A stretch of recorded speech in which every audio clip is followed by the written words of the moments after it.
Here. Schatzinger. Gallows. Here. Bernert. Here. Gotsky. Here. Sorensen. Here. Split. Here. We have a quorum.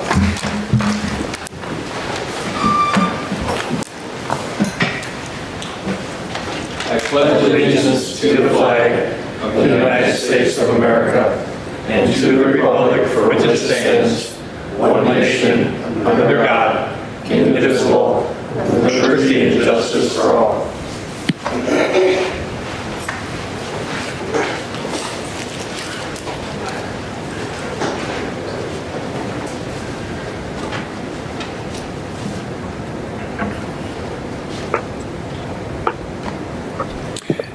A reading from the 23rd Psalm.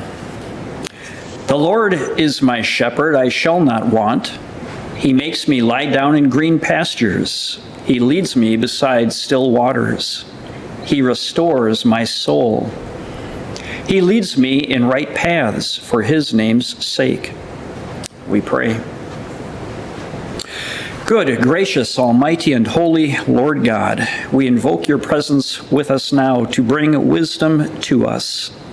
Grant us loyalty, duty, respect, selfless service, honor, integrity, and personal courage in all that we say and do, so that we may bring about green pastures here in our community. We pray in the name of your Son, Jesus the Christ.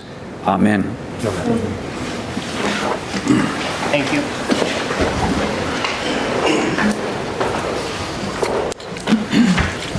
Is there a motion to approve tonight's agenda? So moved. Second. Been moved by Terry, seconded by John. Any discussion? Hearing none, all those in favor of approving the agenda, say aye. Aye. Aye. Aye. Opposed? That is approved. We do have some public comment this evening. This is the opportunity for citizens to come before the council with comments and concerns on any current city issue, knowing no action may be taken tonight. I ask that you keep it civil and respectful and within 5 minutes. However, discussion of personnel or individual members of the common council shall not be permitted. I expect you to be respectful, and in return, I expect the council to treat the citizens with the same respect. Before you begin, please state your name and address for the record. First, we have Aaron Kane.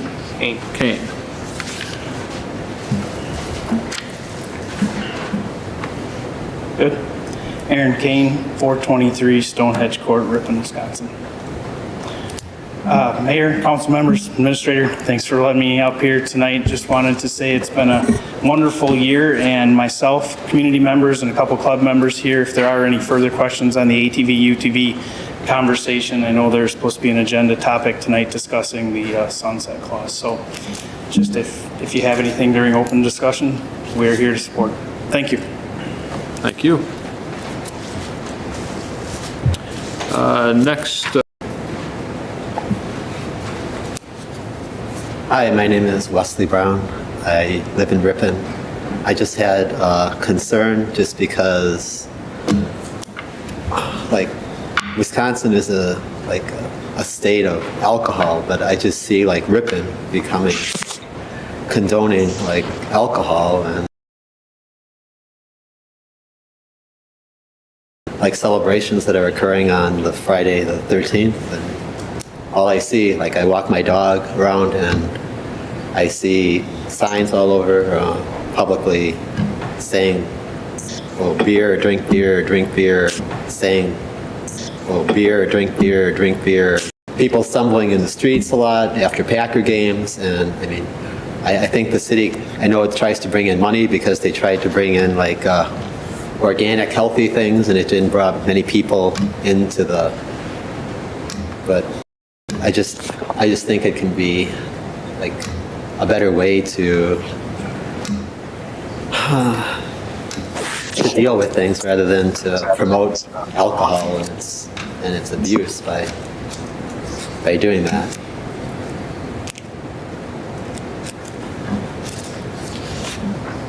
So, I mean, I know it brings in money, but I mean, money isn't the only thing. I mean, I try to save lives every day, and I see the abuse of alcohol every day, and I know Wisconsin is like the #1 abuse of alcohol in the country, and you see alcohol abuse everywhere, but I just think, you know, the city shouldn't seem to condone its efforts to bring more people into downtown area to get more money to subsidize other things that are good, but that's just my belief, but I just wanted to express my concern to someone that might care. Thank you. Thank you.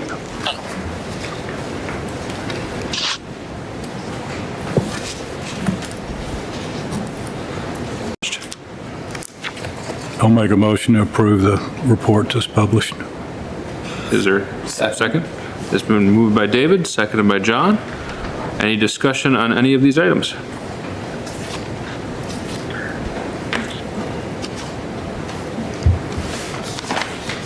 Hearing none. All those in favor of approving the informal reports from standing committees and staff, say aye. Aye. Opposed? Those are approved. Thank you. Our next item is the consent calendar. We have 2 items on there, common council minutes and certificate of appropriateness. Is there a motion to approve the calendar as published? Motion to approve. Is there a second? Second. Been moved by John, seconded by Jonathan. Any discussion on the consent calendar? Hearing none, all those in favor of approving the consent calendar, say aye. Aye. Aye. Opposed? That is approved. Moving into our first agenda. A draft copy of the 2024 room tax agreement. So every year we look at this, and essentially what is occurring is the tax dollars to the Chamber of Commerce to act as our tourism agent or agency. This is a requirement in state statute, so they, in that agreement, there are some requirements that they must adhere to. Their executive director, Mandy Kimes, is in attendance. She certainly can speak to the agreement and the impact of the chamber and what their efforts are. This is just a kind of an extension, another year in the agreement, and 80% would go to the chamber in that budget.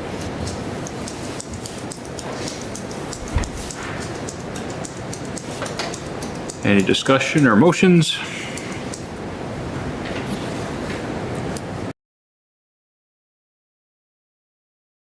'24 room tax agreement, chamber.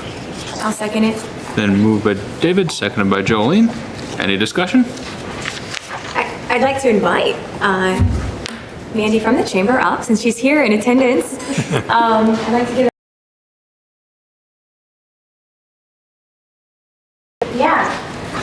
So obviously I keep learning in this role how, what room tax is. It's interesting that not all communities collect room tax, and not all chambers receive room tax. And so it is a very helpful way that we continue to promote and on this year. This summer we had our first college intern, and she was an event and tourism intern. And so she worked on some various projects, including our Septemberfest event, but also preparing a community app that would allow for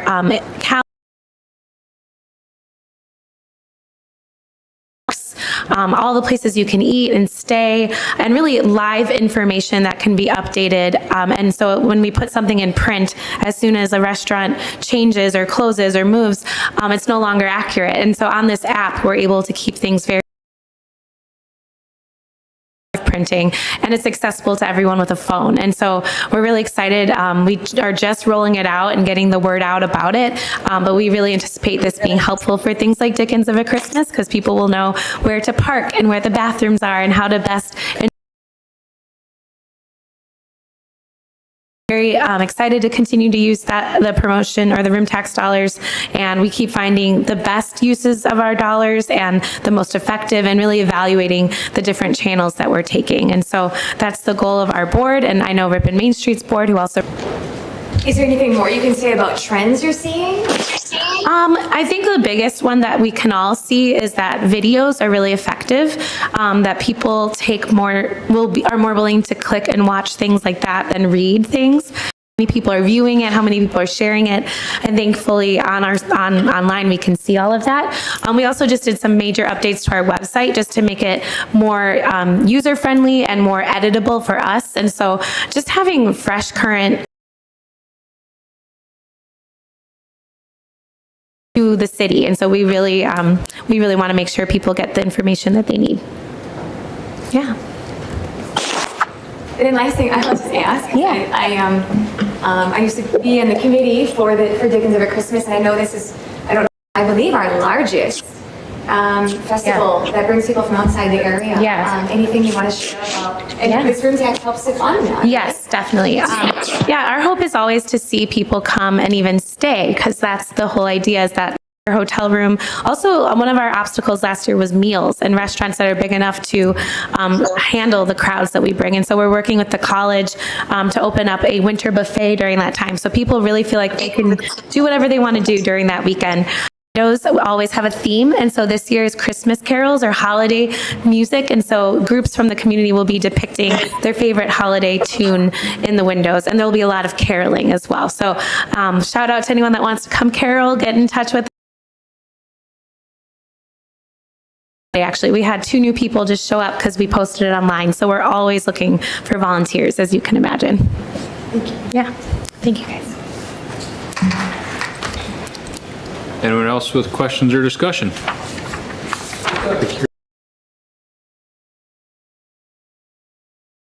The room tax is regulated by the city, so I don't know what the statutory limit is in terms of percentage, but we charge 7%, I believe. Thank you.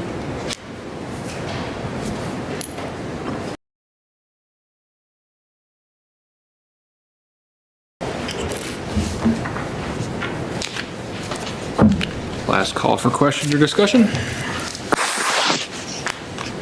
Hearing none. All those in favor of approving the 2024 room tax agreement with the chamber?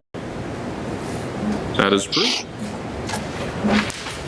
Next item is the review of ordinance section 13.35, all-terrain and off-road vehicles, the removal of the clause. This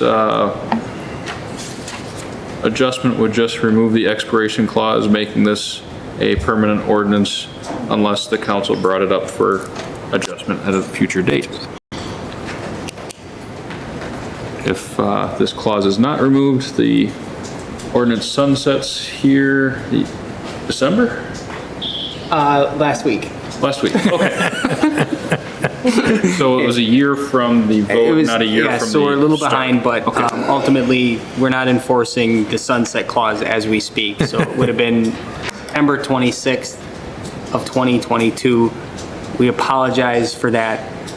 That went to... I thought that was like in December we did that. Chief Wallner has submitted a letter, and then you have the ordinance draft. Move to approve removing the sunset clause. I'll second. Been moved by Jonathan, seconded by Terry. Any discussion?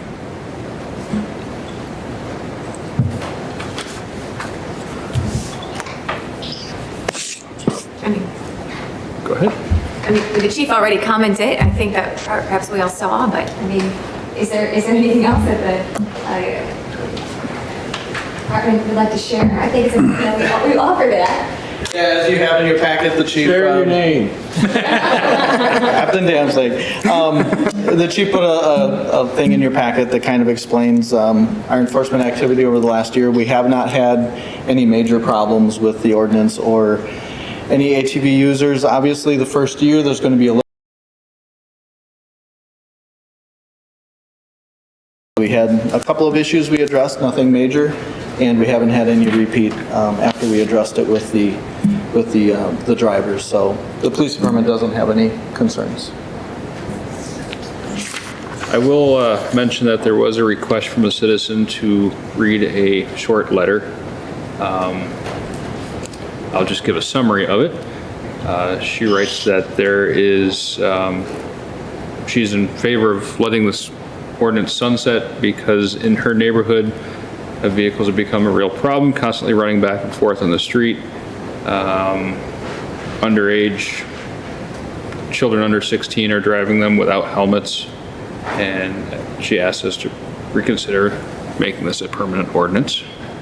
Have you, I saw your report with how many violators there were. Do you see a lot of underage riders or hear other comments about underage riders? Sure, and I guess to clarify, several of those violations were with one incident. So it may look like there were 8 different things, but you gotta realize that may be one incident with a couple of violations that were addressed. So it doesn't mean there were 8 separate dealt with several things. As far as the letter from the citizen, we checked our records. We apparently have not received any calls directly from that resident in the last year. We checked her address, we checked by her name. I also asked officers very closely this last weekend because the letter did mention on the weekends. They didn't see any problems over the weekend, didn't even see any ATVs over this past weekend. So I will continue to ask them to monitor the area in the future, but residents in that general area have not called to complain, so. And I will just say to ATV, UTV riders in the city, if we do remove this and make it a permanent ordinance, just be respectful. I personally have heard late night revving of ATVs racing down the street. Probably on a small vehicle like that, they do make a lot of noise and look like they're going really fast, so please be considerate about times and noise. That's all the comment I have. Any further questions or comment? Joey? I guess just for everyone watching, you already kind of said it, but if people do have any concerns, probably it's important that, just say, please call, right? Please call the police department, and so that we have that on record. And my understanding, just like any of our ordinances, even though now it will be technically permanent, any one of us in any. So I just want to, I guess state that out loud for anyone that could be watching, that it doesn't mean we couldn't revisit this if it were to become a problem. Ordinances can always be reviewed or repealed. And I guess the last thing I will just say is that I did talk to someone recently. I saw, and they said, they said, hey, I'm so grateful that we have the ability to have an ATV, UTV because they come shop in Ripon more. So. David? She beat me to it. Yeah. But I haven't had a problem. I haven't seen a problem. Just fine. I mean, I haven't seen a problem. Another reminder to the community, you're not allowed to park the ATVs on the 1, 2, and 300 block of Watson Street. It is posted, but it's at the end. So I trust. Anyone else? Trust. Anyone else? Anyone on Zoom? All right. Hearing no more discussion, a roll call vote. This would be for the removal of the expiration clause of section 13.35. Yes. Sorensen? No. Split? Yes. Motion carries. Thank you. All right, next we have review of the 2024 water budget and other. Adam. In your packet was just the first draft of the water budget. We had met obviously last week to talk over the full budget. Not much really to say about the water budget. Changes, major complications. The biggest thing I would note here is that there is a built-in rate increase into this budget. We have a meeting in the next couple days with the auditors to talk over the PSC rate case. We built in about a 40 to 50% increase into the budget. Just based on feedback of that will be likely the minimum increase required for the water utility. So that's a small part of the change in the overall budget from last year. Change in the overall budget from last year, although it being a lot of money, about $500,000 is what that equates to. But from a revenue perspective, all those are trend-based and then increased by that amount. Itself has a lot of different line items and divisions, and frankly, it's something we want to get away from because it's just complicated. So there's a lot of accounts that have zeros in it that previously had dollars in, because we've tried to condense accounts to make it a little bit more of a manageable budget. So you will see that throughout the budget. Overall, it's a balanced budget at about $1.6 million. And we have things in there for the well site investigation to continue that effort in 2024 from 2023. Then looking at wellhead work, so every year we pull a well and do work, so there's dollars in that. And then chemical expense is up a little bit from the previous year because we are adding another chemical to the water for treatment that we just put on, the poly and orthophosphate that we have to put on now. Other than that, you can kind of see some of the and hydrant replacement, so on and so forth. So overall, not an overly critical budget because it's dollars in, dollars out. It has all of the benefits in, and then ultimately to some pressure just in terms of overall costs, why things are up. Things like electricity are obviously up. A hydrant nowadays, and about $3,000 to have a hydrant installed.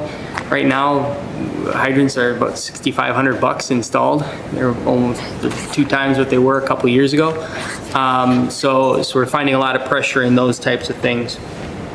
So overall, this is obviously an important function of what we do in the city. The budget itself is not able to be totally projected correctly because we don't know what the rate increase will totally be. Ultimately, the impact of the rate increase beyond this 50% will go directly into the capital spending. That is the big component of the rate increase that we have to review with the auditors to ensure that things like the water tower and the well and other road projects can have funding to continue to proceed and get done next year and in the coming years. Any questions on the water budget? Can you explain a little bit more? You said a new chemical was needed, the poly and orthophosphorus. Can you give any more insight as to why that chemical is now required? And then also on that same line, it looks like for 35,000, right? I see chlorine and fluoride. I thought we had already... Yeah, we can cross out fluoride. Sorry, that just was a carryover from the previous year. So we can get rid of fluoride. We're not treating with fluoride. Because that's what we had decided, right? Yep, so that has been suspended. And then the poly and orthophosphate or phosphorus, it's kind of a, if you recall, we had a bid, I would say probably earlier this year, where we had optimal corrosion control treatment projects at a few of our wells to begin adding a poly and orthophosphorus blend to the water system. Essentially, that is a result of having lead lead in the system. There are still lead laterals, as well as other fixtures that for many years have caused the city to be in an ALE, which is an action level exceedance for lead. So there will be public education that occurs over the next couple months that we're required to do, notifying public that there has been an action level exceedance for lead. It is a long-standing problem that we've had and we still have more than a few lead service lines throughout the system. So as long as we have lead service lines and we continue to have an action level exceedance for lead, the DNR requires us to promote treatment. And the addition of the poly and orthophosphates, which was just actually in well number 8, was just put online, I would say, a few weeks ago. We've completed all that, but the idea there is that it coats the interior and cleans the interior of pipes and then coats it.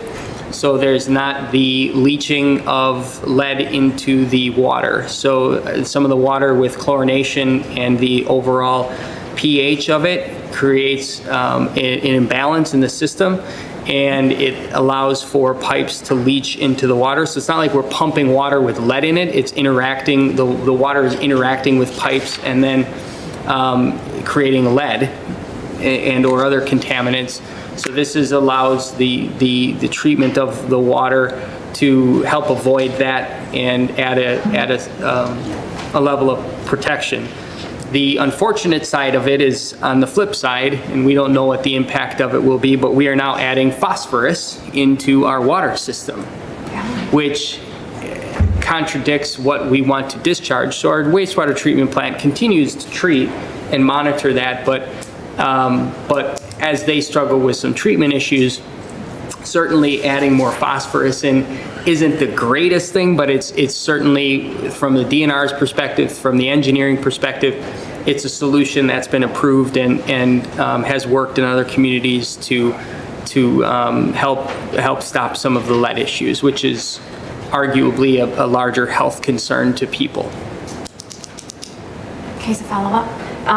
Thank you for that explanation. My understanding is, when I checked into this in the past, that I think sometimes when people get the notification about lead, they're worried, is there, I know that they might say, I've checked that I don't have lead laterals, but I'm afraid, do I have lead in my water? And my understanding is, as far as the general water, you're only getting lead if you potentially have the lead laterals.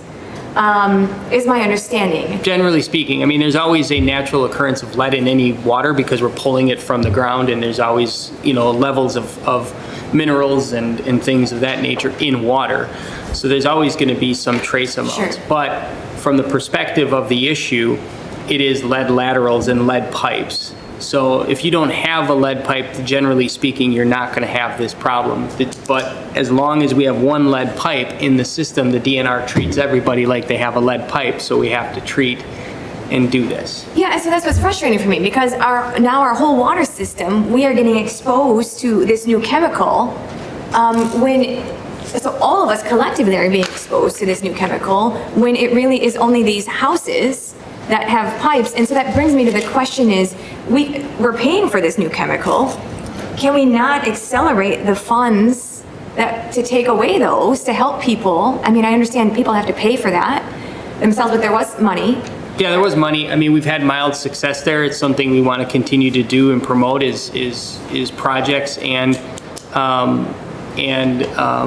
the removal of lead service lines.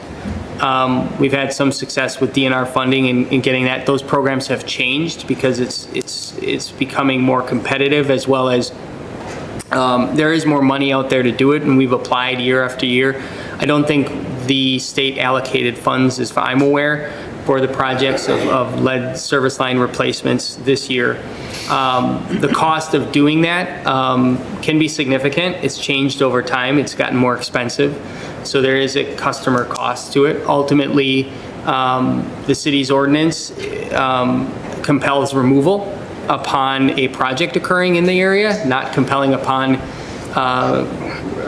notification that there is a lead service line. So we're not forcing people to do it at this point. That's something that certainly other communities have had more success in getting this done quicker. We offered funds to help, and we've had, I would say, minimal success in participation from the public. So, so we've turned back money each time after notifying people, sending them letters, going door to door, notifying them that this is it, and there's not always an appetite for them to do the work. So there may be an opportunity to step it up in the future with other funds and other projects, but as long as there is one, they treat everyone like it is that one.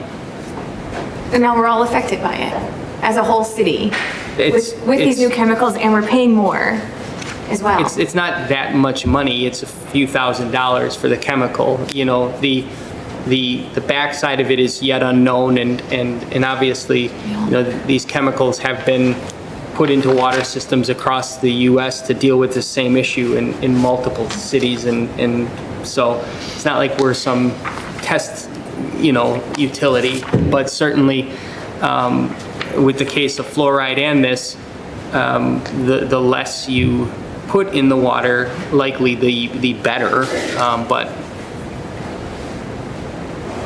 we'll continue to work on it. Well, I will just end by saying, I hope that, thank you for the work. I know people did stop, you said contacted individuals, and I hope that somehow we can help people take this seriously.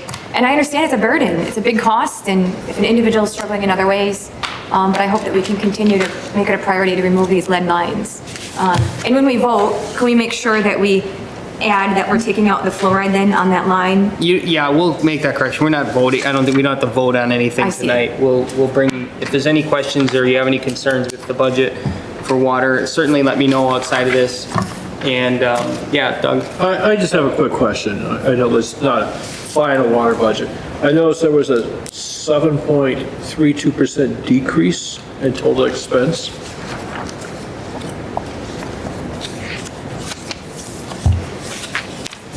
That's on the second page. It's all everything, third page, very end. 1, 2, 3. Before you group everything, it said there was a 7.32% decrease. Can you explain that? That's because we essentially, if you look at the capital division, we sort of put a phantom $225 in the capital that we didn't do. So overall, that jumped the expense. I don't think we're going to get there in terms of the overall budget amount.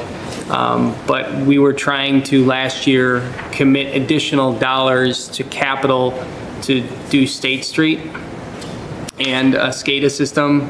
The goal would be, if you tie this back to the capital program for next year, and the big question mark again is the rate increase as it relates to the capital. Whatever additional rate increase that we have put forward, if it gets reflected in the budget, will be then allocated into the capital expense for the tower and SCADA system and road projects. So we sort of put that in there as a way to allocate funds for the road project that we didn't. So that spiked last year's budget, and we're not doing that again. So ultimately, it results in a decline. Okay, I appreciate it, thank you.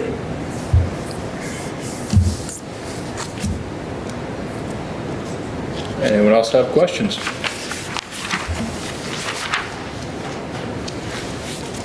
Do you think that, I know we have paper representing, but will we do any, I guess, education on the rate increase? People can start preparing. Would it go into effect if a budget similar to this was passed right away at first of the year? I think so. I think that's been the intention. We've been putting off the rate increase for about a year and a half. It's been north of a decade. What's really going to drive the increase there, again, is the need to invest in the infrastructure. So ultimately, that's the conversation that we'll have later on this week with the auditors who've been working on the rate case to ultimately determine what increase is required to adequately support the operations and the capital plans for the coming years. So we would hope to have that information and everything filed and rates in effect in early 2024 because it has been delayed. And if you look at just, the water budget in your reporting, it is not in a healthy trend even this year. So we did the 50% increase in the wastewater. If you look at the trend in the wastewater budget, you'll see that is a far healthier trend because of that increase. So. Would you say moving forward that when we got to this place, because we waited for so long to increase and that, Oh, absolutely. moving forward, it would make sense to incrementally increase so that it's not so much at one time?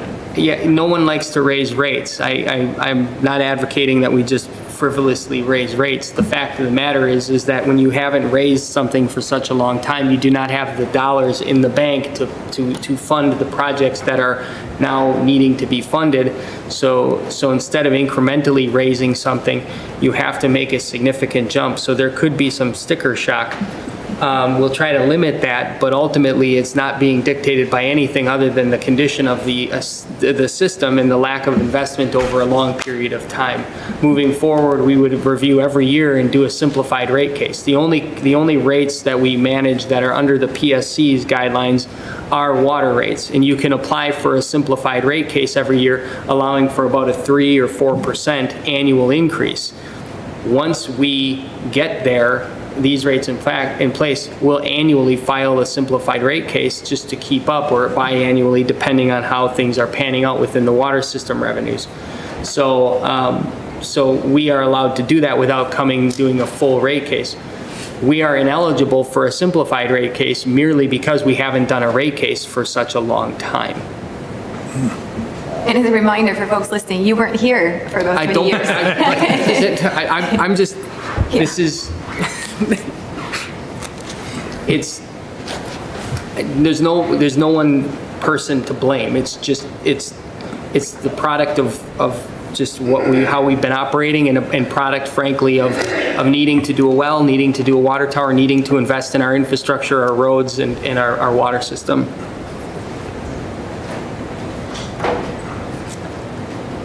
Any other questions or comments on the water budget?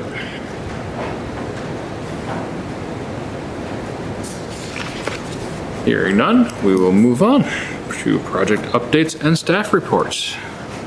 Anything for PD? Nope. City clerk? Adam? Thank you. Allison Burnett Consulting has wrapped up most all of her work and would like to schedule a meeting for Tuesday, October 24th with the Common Council. Sure. And department heads. So What time? whatever time works for you all, arguably earlier, probably the better. So if it can be around 5 or 6 o'clock, that would be appreciated because it's about an hour and 90 minutes. So if there's a time that absolutely doesn't work, or if you just want me to set it, I can set it. I'm fine anytime. This is the 24th. 24th, it's a Tuesday. I'm supposed to be in Fond du Lac until 7, which means I wouldn't be here till 7:30. I could probably leave to be here by 7, but I mean, I can't really commit to earlier if you need me there. It's not a mandatory thing. I would encourage you all to attend. If we have to do it at 7, we certainly can do that. But it's up to the council. If you did it at 7, then I could join also while I'm driving, by Zoom. It's really a workshop, so it's not one you can just join, I believe. Earlier the better, I'm fine. 5 o'clock? Early for me also. Get to work about 4 o'clock in the morning.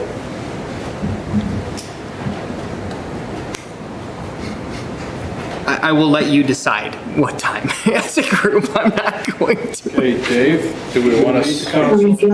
And can we, why, so we have a meeting on the 23rd? Why couldn't we have it before our meeting? On the 23rd, since we'll be here. It's an hour and a half. That's enough, yeah. You're stacking, our meeting, probably by that point, depending on the agenda. And all I'll comment is, this is an independent thing, and Allison's schedule allowed her to be here that day for the entire day. So she will be coming in early in the morning, having conversations, then having an afternoon meeting with hourly staff, and then the final meeting with council and department heads in the evening. And it couldn't be earlier, so could others meet, let's say at, 3 o'clock, 2:30? No, That will be when she will be meeting with the hourly staff. I'm fine at 5 o'clock. Well, I'm not till 7. I'm fine with 5. Dave, what do you think? Anytime works for me. Thanks for making a decision.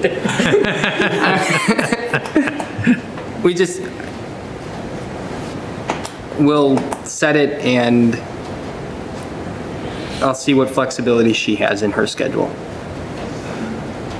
Really, I can't do anything before 4, so. So So are others saying that 7 does not work for them, or they just prefer that 7 doesn't work? It's kind of late. That's when we typically meet.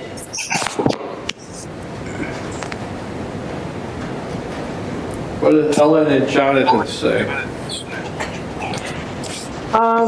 This is Ellen. 5 o'clock works for me. And I understand we're paying the consultant to come in, and so we do have to have some flexibility with her schedule and work to accommodate what she's doing with department heads also.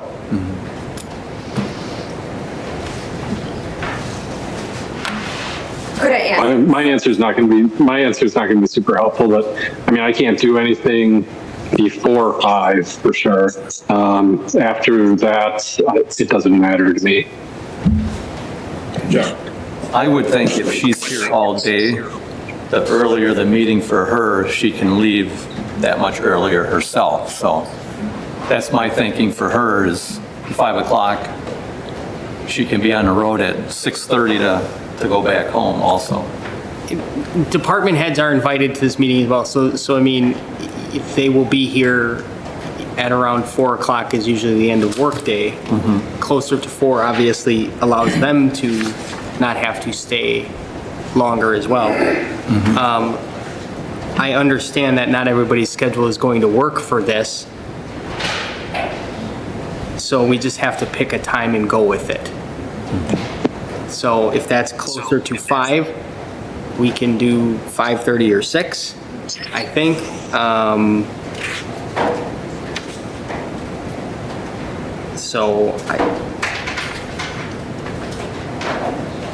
Somebody's got to make a decision. I'd rather go 5:30 or 6, but again, I'm one vote here and I hear my colleagues, so. But at least there's a little compromise if you were to go at least 5:30. 5:30 is fine. Okay, Looks like it'll be 5:30. we'll try for 5:30. All right, the city is working on a few local road improvement program grant applications. So there's a smaller request for St. Wenceslas that we'll be submitting, as well as then a larger request for Houston Street. We are working on the water tower project. So staff is meeting with SEH to review kind of the overall bidding of that project. And then today also, we did launch a small contest for people to design the water tower. If they have any ideas, we are certainly looking for suggestions, and they may inspire what gets painted on the water tower. So I would encourage people to participate in that. The city posted a position entitled the Assistant Director of Public Works through the vacancy of the Utility Manager position. the concept of realigning the utilities under Public Works and making it a more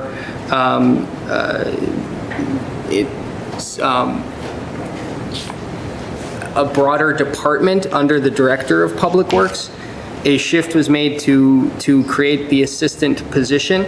There's no new position from the perspective of it's literally the utility manager position moved under the Director of Public Works. The reason for doing this is multiple reasons: for efficiency and communication, planning, succession, for public works jobs and positions, and overall team and collaboration, and then ultimately as well the public works garage being designed to accommodate and bring together some of the departments that have sort of been outside of the public works area. So we are accepting applications for that position and are hopeful to place somebody in the coming months. The only other related issue with the budget would be, I did reach out to Envision Greater Fond du Lac, and they have requested a audience in front of the Common Council, so they will just be here on October 23rd.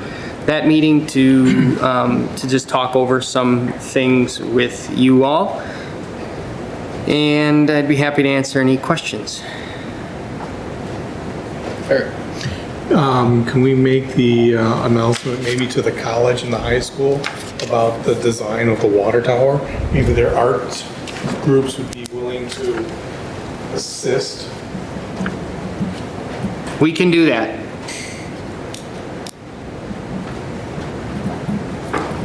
Julie? Leaf pickup starts this week, doesn't it? Alan's report, it started, they sent someone up on yesterday. So I think there's one, maybe two trucks out, they're running, so.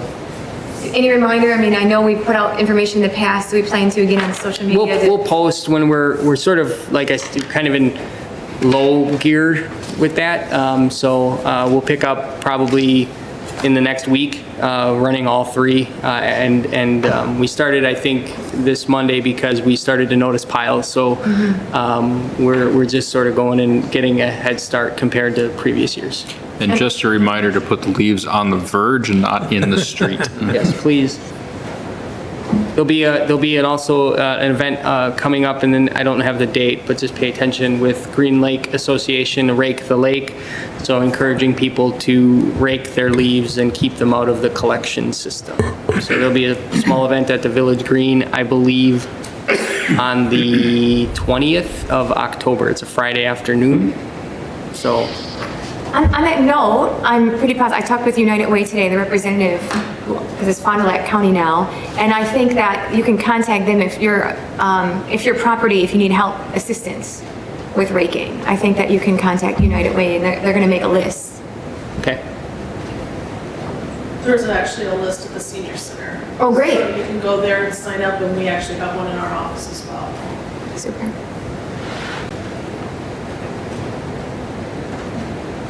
John? Alan's report had that 2 people left DPW. Do we have anybody, new hires, or is it still on ongoing hire? We've conducted interviews, and we have, this week we'll be making 2 offers to individuals. So we should have everything replaced within the next couple weeks. Okay. Any other questions for Adam? All right, thank you, Adam. Yep. I do have an appointment I'd like to make to the library board. This will be the last position for the library board. I'd like to appoint Mary Madarum. If someone would be so kind as to. Make a motion to approve. Thank you. Mary Madarum to the library board. I'll second that. Moved by David, seconded by Doug. Any discussion? I'd like to say thank you to Mary for stepping forward. I mean, she just come in and volunteered, basically, did she not? Yes, from what I understand, she saw the article in the paper, so thank you to the paper. Yeah. And she came to Adam and volunteered. So, thank you, Mary. Thank you to the Yes. paper. Further discussion? Hearing none, all those in favor of approving Mary to the library board, say aye. Aye. Aye. Opposed? Approved, thank you very much. Any comments or future agenda items from the council?